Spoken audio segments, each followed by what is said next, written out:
손꼽힌다는 국가들이 갈피를 못 잡고 있습니다. 심지어 최강국이라는 미국에서조차도 한국 때문에 어찌할 바를 모르고 있는데요.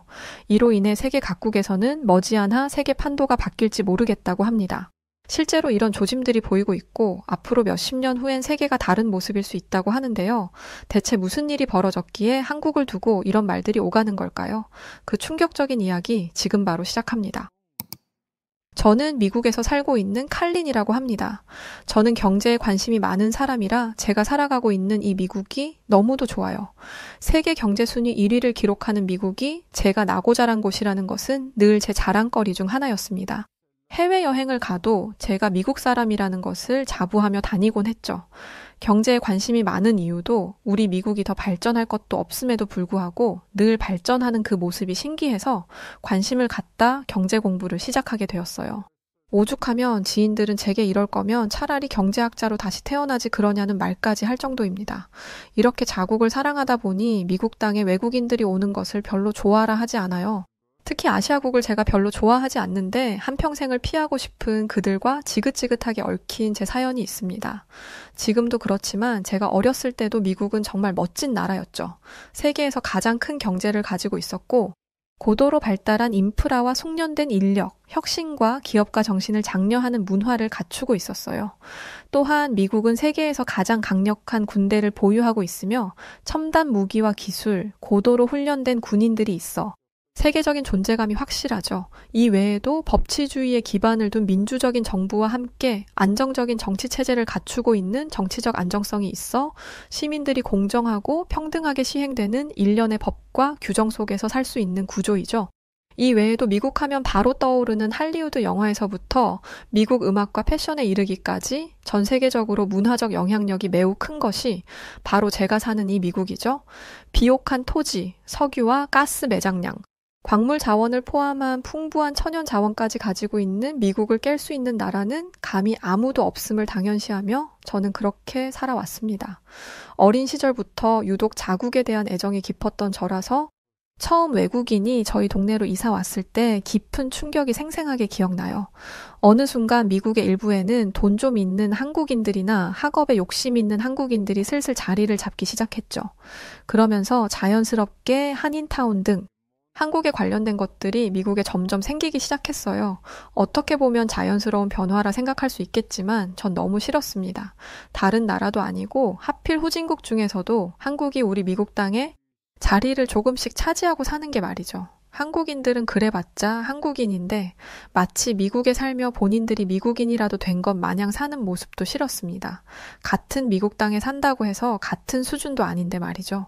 심지어 저희 옆집에도 한국인이 이사를 오고 대각선에도 한국인 가족들이 살고 많은 집들이 한국인으로 채워지기 시작했어요. 그들이 어떤 형태로 이곳에 있는 건지, 영주권을 취득한 건지, 비자로 온 건지 그런 이유들을 다 떠나서 저는 하루빨리 다 한국으로 가버리길 바랐습니다. 정말 어린 마음에 말이죠. 안 그래도 아시아국을 별로 좋아하지 않던 제가 한국을 유독 싫어하는 이유는 따로 있었습니다. 제가 고등학생 무렵부터 제 인생의 걸림돌은 늘 한국인이었죠. 미국은 꽤나 자유롭고 독립적인 성향이 강하고 고등학생 정도면 저희 성인이 되기 직전이기에 부모의 품에서 자립할 준비를 하는 단계입니다. 하나부터 10까지 스스로 하는 시기라고 볼 수 있죠. 그런데 같은 동네에 다니고 같은 학교에 다니는 한국 애들을 보면 기가 찼습니다. 엄마가 라이딩을 해주는 것은 물론이고 먹을 걸 급하게 입에 넣어주기도 하고 가방이 무거울까 바로 빼서 들어주거나 하는 모습들은 늘 보였어요. 저와 미국 친구들의 눈에는 정말 유난이라는 생각이 들었는데 그 모습을 가만히 지켜보다 보니 한국 애들이 부모에게서 받는 그 사랑이라는 게 보였습니다. 방식이 다를 뿐이지 저희 부모님도 저를 많이 사랑해 주신다는 것을 알고 있었어요. 그러나 한국 애들을 보면 늘 부모의 손길 아래에서 많은 사랑과 관심 속에 자라고 있다는 느낌과 안전하게 보호를 받고 있다는 그 모습이 보여 참 부러웠습니다. 그렇게 속으로 한국 애들이 부럽기 시작하니 저도 모르게 자꾸만 제 스스로를 한국 애들과 비교했고 상대적인 박탈감까지 느끼는 지경에 이르게 되었죠. 어느 날은 부모님께 저답지 않은 요구까지 하며 말입니다. 나 학교 끝나고 학원 가는 길이 너무 힘들고 지치는데 나도 라이딩 해줘. 중간에 배도 고프니까 밥도 먹고 싶거든. 맨날 꾹 참고 집에 와서 먹으니까 힘들어. 칼린 갑자기 그게 무슨 소리야? 그 시간에 라이딩을 누가 해줘? 그리고 네가 지금 나이가 몇 살인데 애처럼 굴어. 너 무슨 일이 있니? 정말 예상했던 반응이었지만 너무 서운했어요. 한국 애들과 똑같은 나이인데 왜 나는 이런 말을 들어야 하고 한국 애들은 부모의 보살핌을 받을 수 있는 건가 싶었죠. 지금 생각해보면 참 유치한 감정이지만 그땐 그랬습니다. 이 유치한 상대적 박탈감을 시작으로 한국인에 대한 증오가 시작되었어요. 그 이후 달라질 것이 없다고 생각을 했기에 제 스스로의 마음을 비우려 많이 노력했습니다. 제 감정이었기에 얼마나 미운 감정인지 스스로 잘 알아서 더 숨기려 애쓰며 살았던 것 같아요. 다행히 학교를 졸업하고 대학을 가고 제가 원하는 곳에 취업을 하면서 저는 많이 밝아졌습니다. 한국인뿐 아니라 저보다 잘난 친구들과 늘 비교하며 박탈감을 느꼈던 저는 회사에 들어간 후 주목받는 신입으로 지냈죠. 생각보다 적성에 잘 맞았고 성과를 잘 내니 평가가 아주 좋았습니다. 칼리는 완전 신입인데 일을 정말 야무지게 잘하는 것 같아. 사실 아예 처음 일하는 신입이 온다고 해서 우리 모두 다 꺼려 했거든. 근데 업무 하나 알려주면 꼼꼼하게 실수도 없이 처리하고 정말 기대가 커 알고 있지?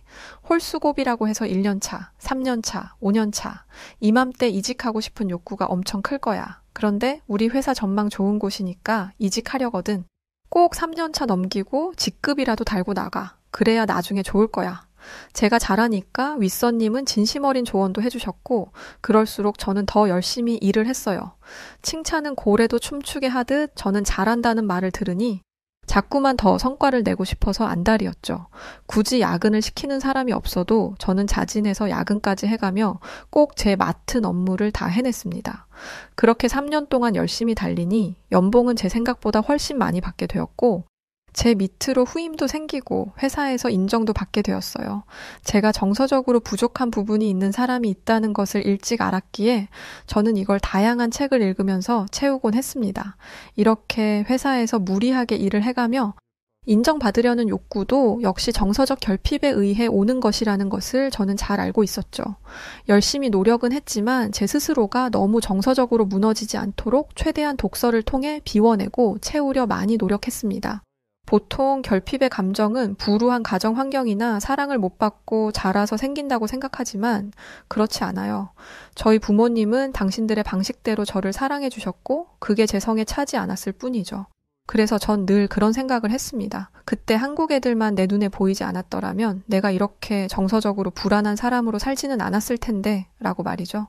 그래도 회사를 다니며 인정을 받고 저라는 사람이 쓸모있는 사람이라는 것을 깨우치고 저는 많이 편해졌고 한국인들이 눈에 보이던 말던 신경 쓰지 않고 제 인생을 살았습니다.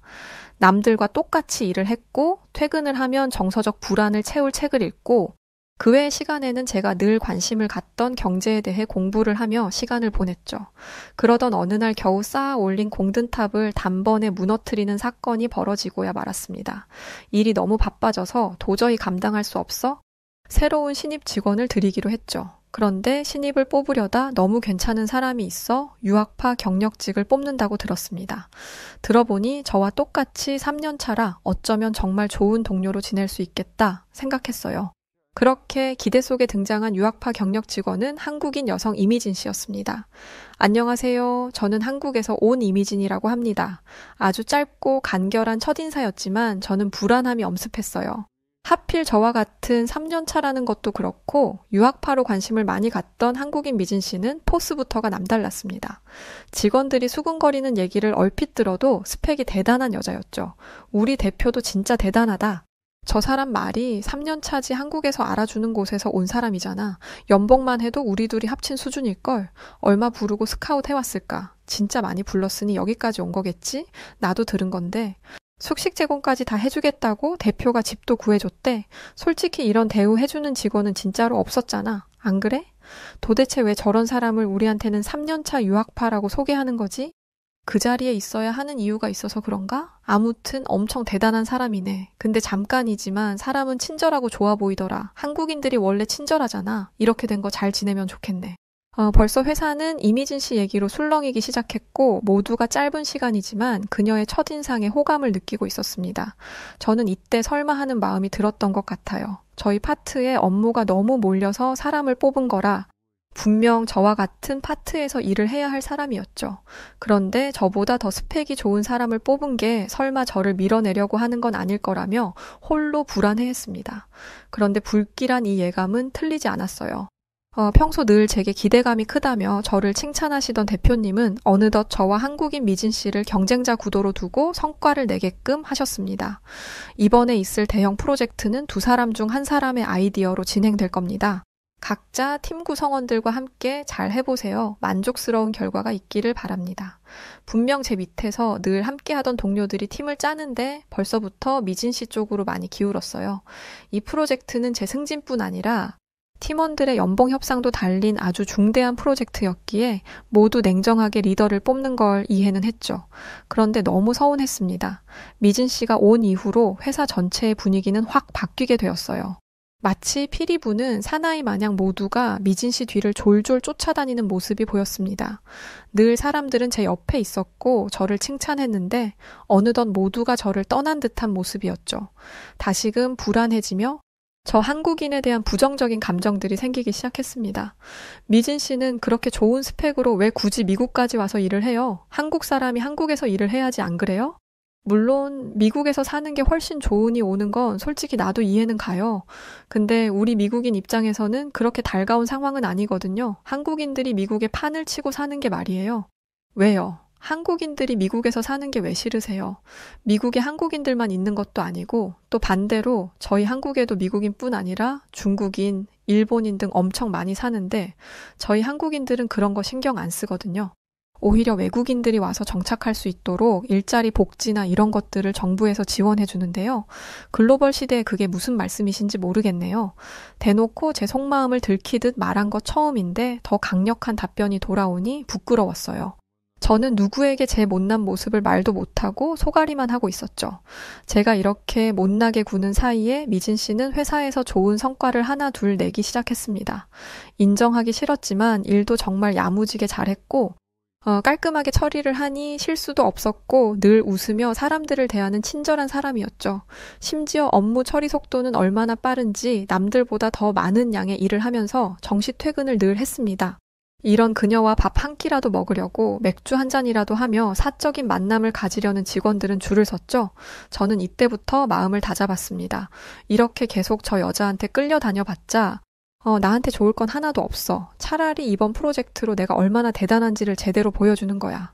이때부터는 회사 사람들이랑 뭘 하더라도 신경 쓰지 않고 그저 제 일만 했어요. 늘 제 인생의 걸림돌은 한국인이라 생각했고 이번에는 꼭 지지 않고 피하지 않고 제 스스로 이기고 싶었습니다. 그렇게 이겨내야 이런 못난 감정도 사라질 것 같았죠. 그렇게 프로젝트를 성공리에 마치기 위해 며칠 내내 야근을 하고 밤낮 없이 지내며 일에만 매진했어요. 무조건 한국인 미진 씨를 이기기 위해서 말이죠. PPT 발표가 코앞으로 다가오니 미진 씨 역시 늘 회사에 남아 야근을 하고 있었습니다. 그러던 어느 날 미진 씨는 먼저 퇴근을 하겠다며 가버렸고 큰 회사에 덩그러니 저 홀로 남았어요. 처음에는 신경 쓰지 않고 제 일을 하고 있었는데 문득 자꾸만 그런 생각이 들었습니다. 저 여자는 도대체 무슨 아이디어를 낼까? 뭘 하길래 저렇게 천하태평하지? 당장 내일 모레 발표인데 지금 퇴근을 할 수 있다고? 홀로 많은 고민을 하다 저도 모르게 그만 미진 씨의 PC에 몰래 접속을 해서 이번 프로젝트 PPT 발표 자료를 모두 제 메일로 보내버렸어요. 급하게 허둥지둥 짐을 싸 집으로 와서 노트북을 켜서 미진 씨의 발표 자료를 보는데 정말 훌륭하다는 말만 나올 정도의 수준이었습니다. 이건 보나마나 제가 적구나 싶었어요. 그런데 다른 사람도 아니고 또 다시 한국인에게 지고 싶지 않았습니다. 결국 돌이킬 수 없는 강을 건너고 말았죠. 대망의 PPT 발표 날 제가 먼저 발표를 했고 저는 훔쳐버린 미진 씨의 발표 자료로 발표를 했습니다. 그리고 당황한 미진 씨는 아무 말도 없이 표정도 없이 저를 한참 보더니 그대로 회의실에서 나가버리고 말았죠. 직원들은 모두 당황스러워하면서도 대표님은 말씀하셨습니다. 세상에 칼린 드디어 해냈구나. 어떻게 이런 아이디어를 낼 수가 있어? 신입 때부터 여태껏 정말 실력 있는 직원이라고 생각은 했는데 이 정도일 줄은 몰랐네 내가. 정말요? 아이디어가 대단하신데요? 몇 달 내내 야근하면서 고생하시더니 정말 대단하세요. 비록 도둑질에서 얻어온 결과라는 것을 알지만 그럼에도 저는 이 상황이 좋았어요. 모두가 제게 주목을 하고 저를 칭찬하는 순간이 말이죠. 그 좋은 순간이 지나고 혹여나 미진 씨가 무슨 말이라도 할까 두려웠습니다. 먼저 가서 말을 해야 할까? 뭐라고 할까? 홀로 생각이 많았죠. 그런데 충격적인 소식을 들었어요. 바로 한국인 직원 미진 씨가 퇴사를 했다는 말이었죠. 퇴사할 때까지도 저와 마주치지도 않았고 그 어떤 말도 하지 않아서 저는 이 모든 상황이 당황스러웠습니다. 그렇게 시간이 흘러갔고 저는 승진을 하면서 승승장구를 했어요. 미진 씨가 나간 후 다시금 저는 제 자리를 찾아 마음의 안정을 찾았습니다.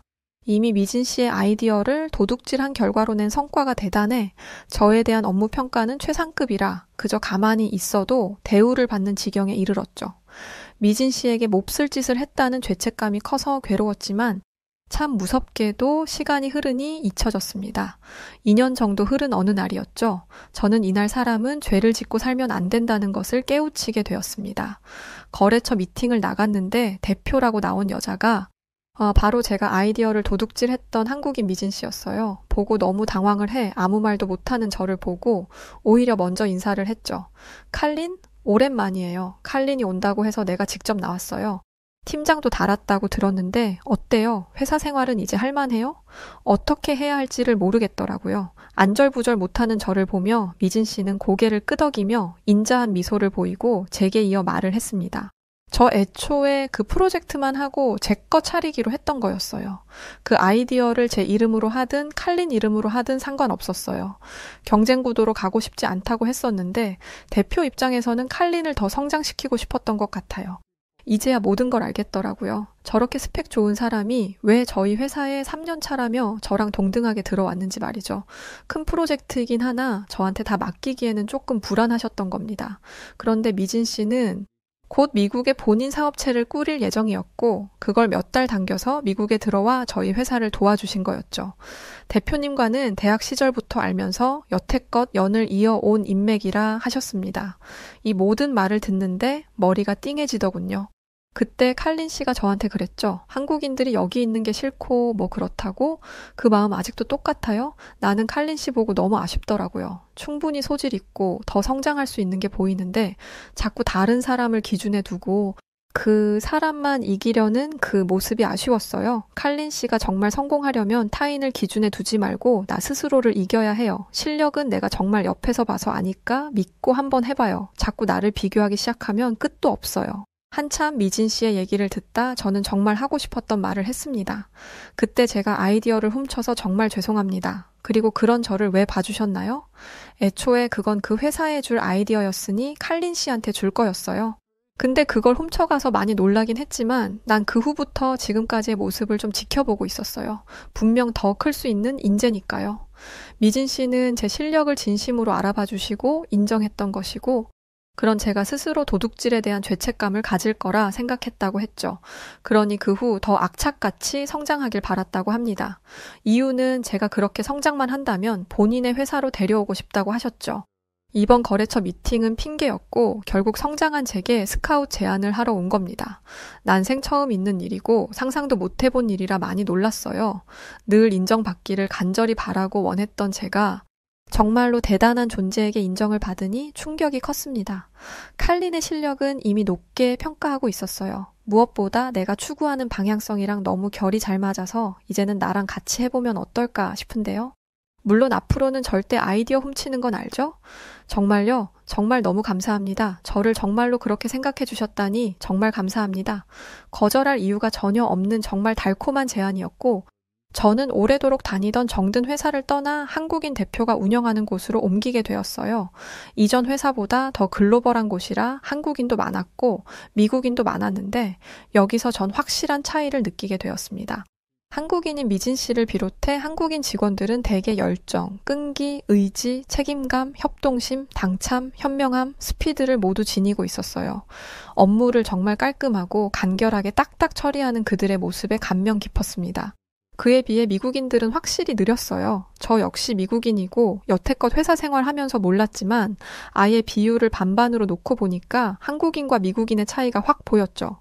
같은 업무를 줘도 결과와 속도부터가 차이가 나니 점점 저 역시 한국인 직원 쪽으로 기울게 되었습니다. 좋은 한국인 대표와 회사를 만난 덕분에 저는 거의 날개를 달고 승승장구를 하게 되었어요. 이때부터 한국에 대한 미움은 아예 없어졌고 제 마음속에 늘 자리 잡고 있던 나쁜 감정도 사라졌습니다. 이건 미진 씨의 도움이 정말 컸어요. 제가 왜 그렇게 한국을 싫어하고 시기 질투가 심한지를 천천히 듣던 미진 씨는 제게 이런 말을 해줬었죠. 칼리는 정말 본인이 얼마나 대단한 실력이 있는 멋진 사람인 줄 모르는 게 안타깝네요. 과거에 매달려 살면 앞으로의 미래도 암흑일 겁니다. 본인은 충분한 실력이 있어 더 멋지게 살 수 있는 사람이니 앞으로는 과거 말고 현재랑 미래를 보세요. 그럼 충분히 멋지게 살 수 있을 거예요. 그리고 인종차별이야 어쩔 수 없는 거지만 한국과 미국 이렇게 나누려 하지 말고 다 같은 사람으로 한번 봐보세요. 결국 국적이 다를 뿐 다 같은 사람들 아닙니까? 이 말을 듣고 저는 많은 깨우침을 얻을 수 있었습니다.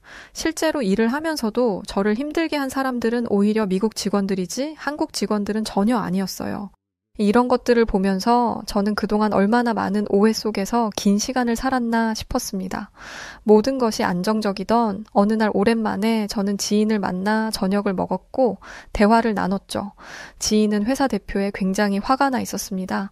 내가 돈만 있었어도 이 회사 때려치우고 떵떵거리며 사는 건데 정말 열받아 죽을 것 같아. 강대국이면 뭐 하냐고, 세계 1위면 뭐 하냐고, 국민 한 명 한 명은 이렇게 살기가 힘들어 죽겠는데 말이야. 우리 대표는 완전 머리부터 발끝까지 미국 사상 그 자체야. 요즘 나라 꼴이 이러니까 대표도 더 미치는 것 같고 정말 그만두고 싶다. 한참 대화를 나누다 이런 말을 들었어요. 문득 현재 미국이 보이기 시작했습니다. 한동안은 취미로 공부하던 경제에도 아예 관심을 끄고 살았었고 그저 일에만 몰두하느라 나라가 어떻게 돌아가는지 잘 몰랐죠. 그런데 오랜만에 알아보기 시작한 미국은 더는 제가 자랑스러워하던 강대국이 아닌 너무도 나쁜 물이 많이 들어 보였어요. 미국도 예전에야 미국이지 다른 나라 유튜브만 봐도 미국을 얼마나 우습게 보는지 알아. 솔직히 말해서 총기 사건 밥 먹듯이 일어나지 강력범죄도 그렇지 여기가 정말 살기 좋은 나라는 아니잖아. 실제로 미국에서 한국으로 이민을 그렇게 간다고 하더라. 한국 이민율 2위가 미국이래. 놀랍지 않아? 저는 이 말을 듣고도 정말 많이 놀랐습니다. 아무리 그래도 미국인데 한국으로 이민을 그렇게 많이 간다니 정말 많이 퇴화하고 있다는 것을 새삼 실감했어요. 경제에는 원래 관심이 있었기에 오랜만에 친구와 이런저런 얘기를 하며 한국과 미국의 상황에 대해 다시금 알아보게 되었고 저는 잠시나마 생각에 잠겼습니다. 미국이 큰소리 떵떵 치며 자부하던 시간에 한국은 미친 속도로 발전하며 성장해 올라오고 있는데 참 씁쓸했어요. 그런데 더 충격적인 소식을 전해 들었습니다. 미진 씨는 이제 미국에 있던 본사를 한국으로 옮기고 미국에는 작은 사무실 하나만 둔다고 했죠. 물론 언젠가 본사가 한국으로 옮겨질 것을 알고 있었지만 이렇게 갑자기 결정할 줄은 정말 몰랐습니다. 한국 사람이고 이미 글로벌 시장을 다 잡았으니 굳이 불편한 미국에서 있을 필요는 없긴 했어요. 제게는 선택 갈림길이 있었습니다. 작은 미국 사무실에서 총관리를 할 수도 있었고 대표를 따라 한국으로 갈 수도 있었죠. 정말 이건 큰 고민이었습니다. 미국에 남으면 딱 지금처럼 살 것 같았고 한국으로 가면 대표처럼 더 크게 성장할 수 있을 것 같았거든요. 그런데 타국에 가서 산다는 것이 결코 쉬운 일은 아니기에 망설여지긴 했습니다. 이 혼란한 마음을 지인에게 말하니 제게 그러더군요. 한국으로 가서 더 클 수 있다면 무조건 그렇게 해야지. 칼린 뭘 고민하는 거야. 내가 며칠 전에도 말했잖아. 미국에서 한국으로 이민 못 가서 안달이라니까. 미국에서 살아봤자 뭐가 좋아 달라질 것도 하나 없잖아. 이번에 그거 못 봤어? 이제는 하다 골드카드를 72억 주고 판다고 하더라. 돈 없으면 뭐 살지도 못하게 한다는 거 아니겠어? 이러니까 다 그냥 한국으로 가서 사는 거지. 부럽다. 정말. 친구 말을 듣고 놀라서 찾아보니 사실이 맞았습니다. 최소 90만 달러 약 13억 원을 미국에 투자하면 영주권을 주던 기존 투자이민 제도를 없애고 500만 달러 약 72억 원의 영주권을 파는 골드카드를 도입한 것입니다. 이 골드카드는 미국 시민권을 얻는 강력한 길이 될 것이라며 앞으로 더 구체적인 계획이 나올 것이라 했죠. 이건 그야말로 부자들이나 가능한 일로 보였습니다. 그 중에서도 러시아 신흥 재벌에게도 골드카드를 팔 계획이 있다고 말을 이어갔죠. 미국을 정말 사랑하는 국민이었지만 이건 정말 아닌 것 같았습니다. 결국 정부의 생각은 미국에 기여할 사람만 금액을 지불하고 오라는 것으로 보였죠. 돈 있는 사람들은 이런 골드카드의 소지를 마치 부를 증명하는 신분증처럼 사용할 것이고 여러 가지 복잡한 이들이 생겨날 것으로 보였습니다. 72억 원이라는 돈이면 집 한 채를 사고도 남는 돈이라 저는 충격이 더욱 컸어요. 미국 정부의 이런 태도는 정말 없어 보였습니다. 심지어 정부는 불법 이민자를 대상으로 사상 최대 추방 작전을 진행 중이었는데 이 와중에 전 세계 부자를 상대로 사실상 미국 영주권 장사를 시작했다라고 저는 보여집니다. 기존의 투자이민 제도를 대체하면서 금액 기준을 대폭 높이는 콘셉트지만 미국 기업에 대한 투자 대신 정부의 직접 돈을 내는 방식으로 진행될 것으로 전망되면서 결국 이게 영주권 장사가 아니면 뭘까요? 이 골드카드는 아무리 이해를 하려고 해도 그저 전 세계를 상대로 영주권 장사를 하는 부끄러운 행위라고 보였습니다.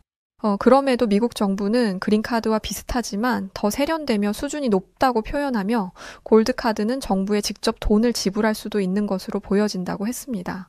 이렇게 공개적으로 망신을 당할 일을 선택한 이유는 분명 있겠죠. 제가 끝까지 장사라고 여기는 이유는 미국의 현재 부채는 약 35조 달러인데 저 계획대로 골드카드를 1천만 장만 판매를 해도 무려 50조 달러이죠. 늘 자랑스러워 하던 자국인데 정말 말로 다 하지도 못할 만큼 부끄러웠습니다. 그리고 긴 고민 끝에 저는 결정했어요. 제가 미국에 남아봤자 제 스스로의 발전도 미미할 것이고 나라의 발전 역시 없을 것으로 보였습니다. 그래서 전 미진 씨를 따라 한국에 가기로 결정했어요. 친구에게 들었던 것처럼 한국은 이민자들이 정말 많았습니다. 최근 OECD 38개국 중 2위를 기록한 것이 바로 한국이었어요. 저처럼 일자리의 다양성뿐 아니라 성장세 등을 보고 오는 외국인들이 많았습니다. 한국의 경제 성장과 문화적 매력이 많은 외국인들의 큰 매력을 느끼게 해주고 있었죠. 또한 K열풍은 한국의 문화, 음악, 드라마 등이 세계적으로 인기를 끌면서 영향력이 상당했어요. 저도 미국에서 접하긴 했지만 오히려 한국에 와서 외국인들이 K열풍에 얼마나 열광하는지 더 알게 되었습니다. 실제로 이런 K열풍으로 유학, 연수생들이 급증하고 있었어요. 특히나 한국의 유학 및 연수 프로그램은 외국인들에게 아주 매력적이라 했습니다. 실제로 제가 한국에 와서 여전히 일을 하고 또 문화생활을 즐기고 하면서 친구도 사귀게 되었는데요. 그들과 함께 한국에 대해 얘기를 해보면 늘 앞으로 미래를 더 기대하는 방향입니다. 저보다 훨씬 오래전에 한국에 와서 정착하고 있는 지인에게 물어보니 이런 말을 했죠. 미국도 좋지 좋은데 한국에서 사는 게 마음이 더 편하더라고. 칼린도 살아봐서 알거야. 경제적 안정성도 높고 외국인들이 많은 것도 그렇지만 한국인들은 외국인들에게 관대하고 친절해서 같이 살기에도 좋지. 우리 미국이랑은 완전 다른 분위기잖아. 무엇보다 애 키우며 살기에도 좋고 의료 수준이나 나라 전체 수준이나 시민의식도 그렇고 한국 앞으로가 더 기대되는 곳이야.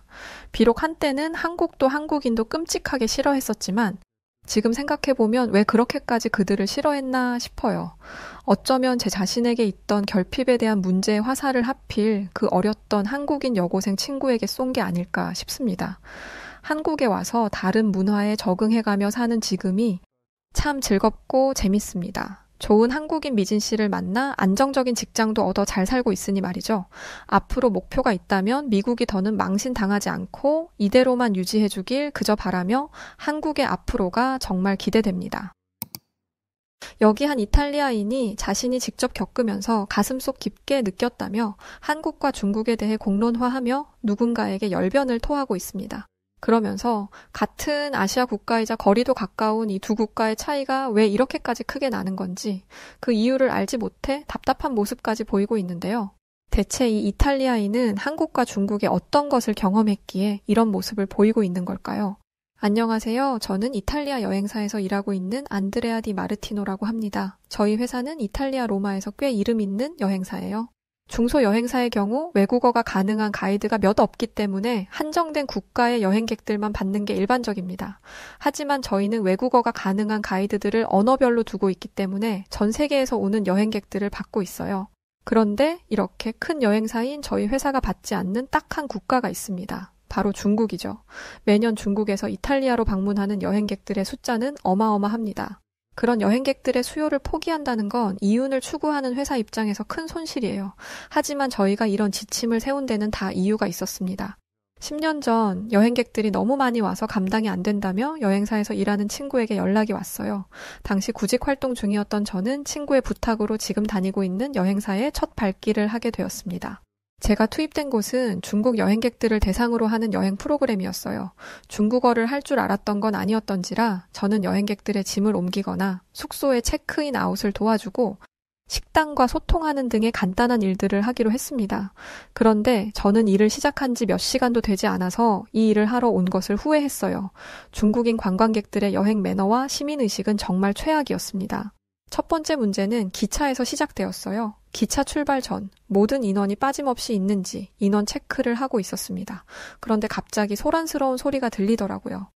고개를 돌려보니 한 이탈리아 남성이 자리에 앉아있는 중국인을 향해 화를 내고 있었습니다.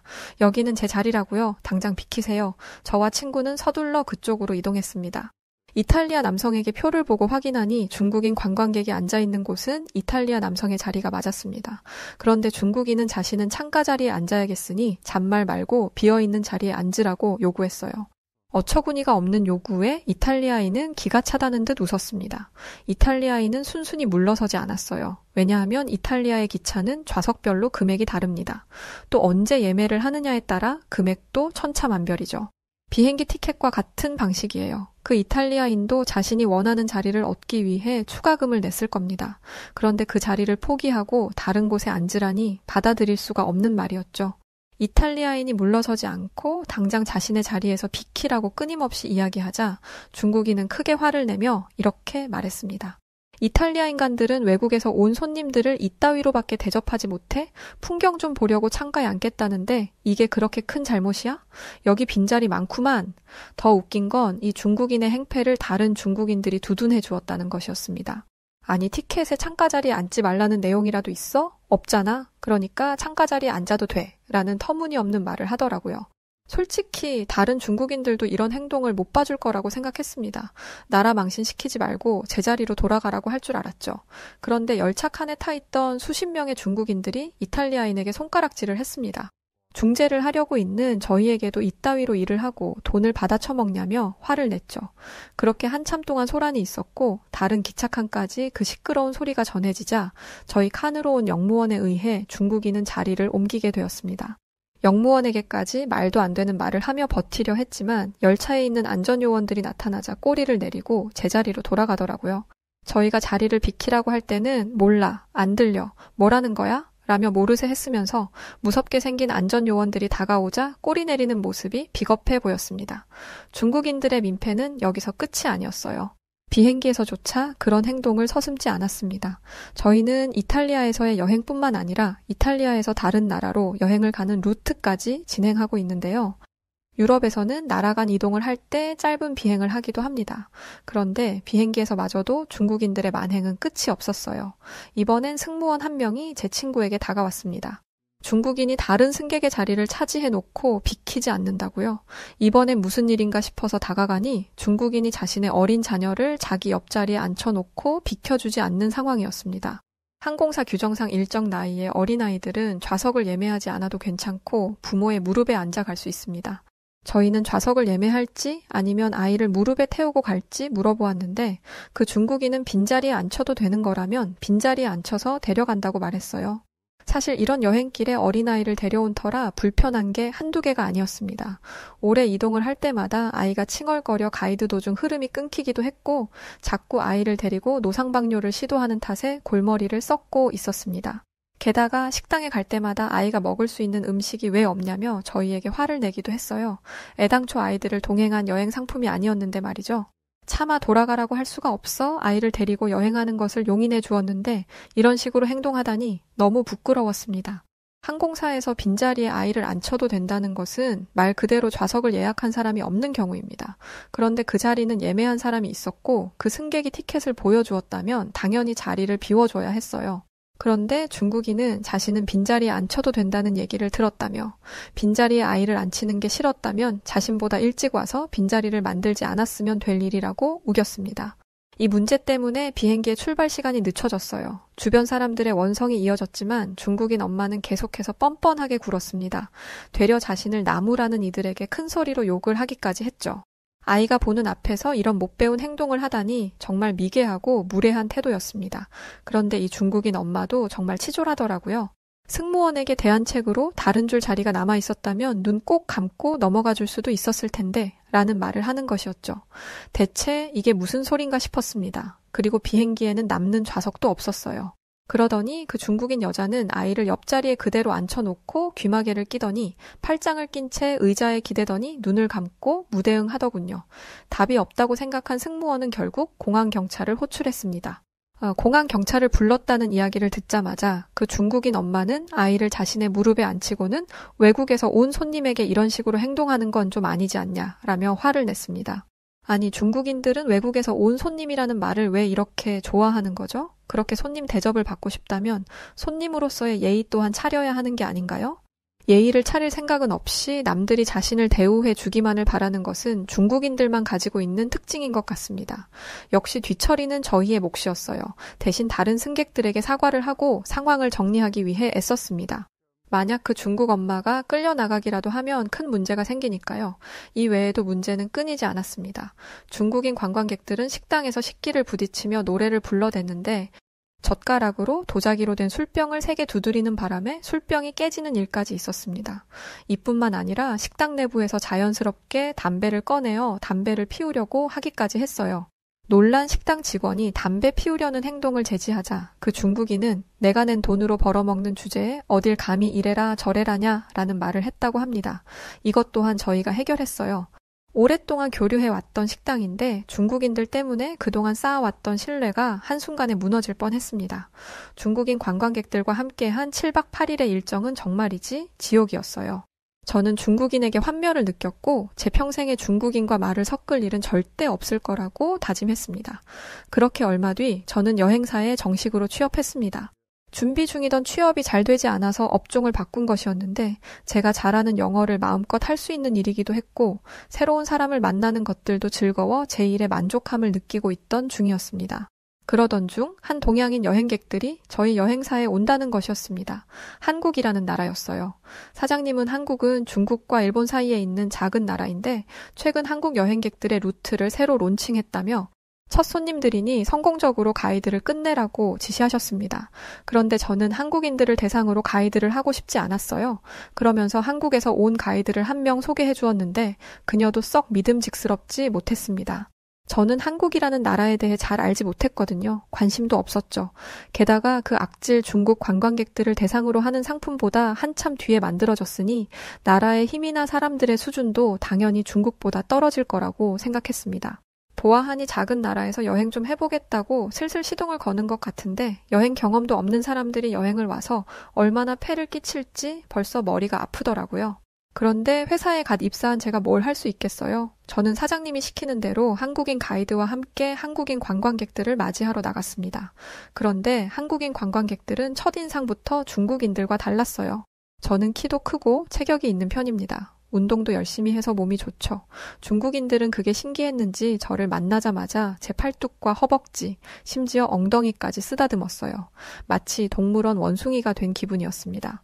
백인을 처음 만나서 신기한 건지 뭔지 자꾸 저를 보며 자기들끼리 쑥덕거리는 게 너무 기분이 나빠서 친구에게 무슨 말을 하는 건지 물어보니 역시 양놈들은 튼실해라는 식의 불쾌한 말을 했어요. 솔직히 이 말 한마디로 고소할 수 있었지만 외국인을 상대로 소송이 되지도 않을 듯해 참고 넘겼습니다. 중국인들의 무례함을 겪었기에 한국인들을 경계하고 있었는데 한국인들은 미리 준비해온 이탈리아어로 반갑습니다. 앞으로 잘 부탁드립니다. 라고 인사했어요. 제 이름을 불러도 된다고 허락했음에도 선생님이라는 존칭을 쓰며 저를 대우해 주었죠. 한국인 가이드가 대부분의 일을 했고 저는 보조 역할을 했는데 언어가 통하지 않아서 저와 함께 있는 게 어색했을 텐데도 저를 살뜰히 챙겨주었습니다. 보조 역할이기에 차에만 있는 시간이 많았는데 어디를 가서 음료를 사오면 꼭 제 몫도 챙겨주었고 제가 눈에 보이지 않으면 가이드에게 제가 어디 있는지 물어보았다고 해요. 게다가 한국인들은 기본적인 매너가 몸에 배어 있었습니다. 한국인들 여행 상품에는 분위기 있는 레스토랑에 방문하는 일정이 포함되어 있었는데 아무리 한국인들이 친절하다 하더라도 이건 정말 많이 걱정됐습니다. 여행을 많이 안 다녀본 사람들인 것 같은데 레스토랑의 기본적인 매너를 모를 거라 생각했거든요. 중국인들은 레스토랑에서 지켜야 하는 매너를 이야기하면 지금 자신들을 무시하는 거냐며 화를 냈기 때문에 차마 말도 못하고 걱정만 하고 있었습니다. 그런데 한국인들은 너무나 젠틀하고 우아하게 고급 레스토랑에서 식사를 마쳤어요. 유럽의 레스토랑에서는 함부로 웨이터를 불러서는 안 됩니다. 저기요라든지 웨이터라는 소리를 내면 안 되고 가만히 손을 들어 웨이터를 바라보고 있어야 하죠. 그렇게 웨이터가 다가오면 원하는 것을 이야기해야 합니다. 저기요라든지 웨이터라는 소리를 내면 안 되고 가만히 손을 들어 웨이터를 바라보고 있어야 하죠. 그렇게 웨이터가 다가오면 원하는 것을 이야기해야 합니다. 약간의 기다림이 필요할 수도 있지만 그것은 아주 기본적인 예의이기 때문에 이것을 지키지 못하면 굉장히 무례한 사람으로 취급되어 질이 낮은 서비스를 받거나 함께 간 사람들이 함께 피해를 당할 수도 있습니다. 하지만 한국인들은 그러지 않았어요. 조금만 마음에 안 들면 이봐 라고 큰 소리로 소리치며 숟가락으로 테이블을 탕탕 때리며 웨이터를 부르던 중국인들과는 결이 다른 모습이었습니다. 또 하나 놀랐던 것은 한국인들의 질서 정연한 모습이었습니다. 이탈리아에는 오래된 성당과 미술 작품이 전시된 성들이 많은데요. 이런 곳에서는 당연히 정숙해야 하며 질서 정연하게 가이드의 통제를 따라야 합니다. 중국인들은 질서고 뭐고 없었어요. 조용하고 엄숙한 성당에서 큰 소리로 자기들끼리 떠들어대는데 중국어 특유의 억양 때문에 더 시끄럽게 들렸고 성당 내부의 소리가 워낙 잘 울리다 보니 가뜩이나 듣기 싫은 소리가 더 크게 들렸어요. 이탈리아 성당은 아직도 미사 장소로 사용되기 때문에 관광객들 사이에서도 기도를 하는 분들이 계십니다. 그런 분들이 기도를 방해받아 정식으로 항의할 정도로 중국인들의 행동은 도를 넘었어요. 그런데 한국인들은 아니었습니다. 저희가 말하지 않아도 알아서 이어를 맞추어 가이드의 뒤를 따랐어요. 여행객들 중 한 명이 직접 인솔자가 되어 인원수를 세고 줄까지 만들어 가이드를 기다리더라고요. 보조로 간 제가 딱히 할 게 없을 정도로 한국인들은 모든 것을 질서 정연하게 했습니다. 게다가 누군가가 신나는 마음에 약간 언성을 높이면 옆에 있는 사람들이 하나같이 손가락을 입에 가져다 대며 목소리를 조금 낮추라며 주의를 주었어요. 아니, 저는 그 사람이 무슨 소리를 내는지도 몰랐습니다. 왜냐하면 중국인 관광객들이 저희가 있던 성당 반대쪽에서 큰 소리로 소란을 피우고 있었거든요. 결국 그들은 관리자에게 쫓겨나기까지 했습니다. 그렇게 한국인 관광객들과 함께하는 마지막 날, 저는 이토록 완벽한 여행객들과 헤어지는 것을 진심으로 아쉬워하고 있었습니다. 모든 손님들이 이렇다면 제 인생은 2000배나 행복해질 게 분명했어요. 그런데 저희의 아름다운 마지막 날을 방해하는 이들이 나타났습니다. 함께 여행을 하며 특별히 마음이 잘 맞았던 한국 여행객과 호텔 앞 바에 가려고 하는데 로비에서 매우 시끄러운 소리가 났어요. 무슨 일인가 보니 동양인 4명이 호텔 로비에 드러누워 있었습니다. 그러면서 팔다리를 휘저으며 고래고래 소리를 지르고 있었는데 중국인들은 욕설까지 하고 있었어요. 일전에 중국인 관광객들을 데리고 다니면서 중국어 욕을 하도 들어 알고 있었거든요. 호텔 직원들은 우는 소리를 하며 로비 바닥을 대굴대굴 구르는 중국인들을 보며 어찌할 바를 몰랐습니다. 직원에게 물어보니 중국인들이 호텔 로비에서 잠을 자겠다며 무작정 들어왔다고 하더라고요. 호텔 방이 없는 것도 아닌데 로비에서 잠을 자겠다니? 누가 보면 호텔 밖에 엄청난 자연재해가 몰아쳐 도저히 밖에 나갈 수 없는 상황인 줄 알겠더라고요. 중국인들은 직원들이 조금이라도 가까이 가면 경기를 일으키면서 픽픽 쓰러지는 신용을 했습니다. 멀리서 보면 직원들이 그들을 어떻게 하는 줄 알겠더라고요. 결국 얼마 뒤 경찰들이 출동했습니다. 제가 보아온 중국인들은 치졸하기 그지없는 족속들이었기 때문에 당연히 강한 공권력이 개입한다면 꼬리를 내릴 거라 생각했어요. 하지만 그들은 그러지 않았습니다. 경찰의 무력으로 호텔 밖까지 쫓겨난 그들은 이탈리아 경찰이 사람을 친다며 사람들에게 호소했어요. 도와주세요. 도와달라니까요. 라고 고래고래 소리 지르며 길 가는 사람들의 바짓가랑이를 붙잡고 넘어갔습니다. 그러면서 핸드폰으로 경찰들의 모습을 촬영했어요. 14억 중국인들에게 당신들의 폭력적인 행동을 모두 고발할 거라면서요. 자국민을 어떻게든 보호하는 중국 정부가 가만히 있지 않을 거라면서요. 저와 제 일행은 코웃음을 쳤습니다. 말이 되는 소리인가요, 저게? 이탈리아 경찰들은 중국인들에게 어떤 상해도 입히지 않았습니다. 자기들이 경찰들에게 걸어가서 몸을 부딪힌 뒤 일부러 넘어지며 스스로 상처를 낸 것이었어요. 그 와중에 중국인 남성 2명은 우통을 벗고 주변 사람들을 붙잡으며 경찰들의 행동에 대해 항의했고 경찰에게 다가가서 눈을 부라리기까지 했습니다.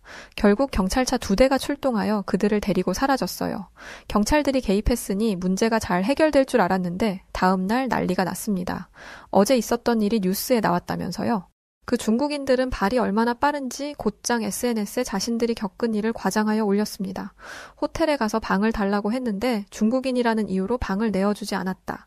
이 때문에 항의를 하자 호텔 측은 경찰을 불렀고, 경찰은 억울하다는 우리의 말을 무시하고 중국인이 하는 말은 믿을 수가 없다라는 말을 했다. 이에 항의하자 우리를 억지로 끌고 나갔고 그 과정에서 우리를 폭행하기까지 했다라고 말이죠.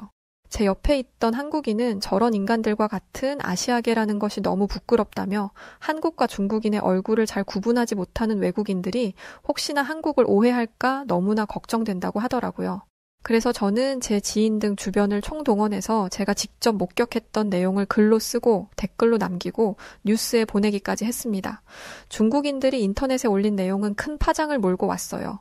호텔 SNS와 홈페이지, 전화는 항의 전화를 걸어온 중국인들로 인해 한순간에 먹통이 되었죠. 게다가 중국인들이 중국 대사관까지 찾아가서 당장 국가적으로 이 문제를 해결하라고 항의를 하자 중국 대사관까지 직접적으로 사과를 요청했습니다.